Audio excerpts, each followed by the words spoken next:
جدوى هي أكبر تطبيق على فكرة إن إحنا لازم نطبق الستوب لوس أو في الخسارة، لأن جدوى المفروض كانت كويسة، المفروض نخشها، أنا دخلتها والحمد لله كنت عامل فيها وقف خسارة فوقفت فيها.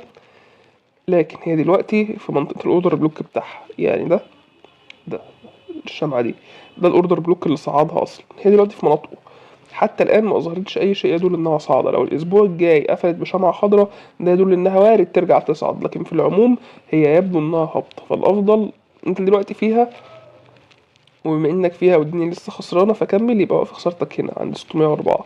وقف خسارة كبير طبعا، بس نعمل إيه، لازم تستحمل. إنما أنت لو داخل الصفقة دي من دلوقتي كده، كان يبقى أقرب هدف ليك. ماشي، يبقى ده هدفك حوالي 40%.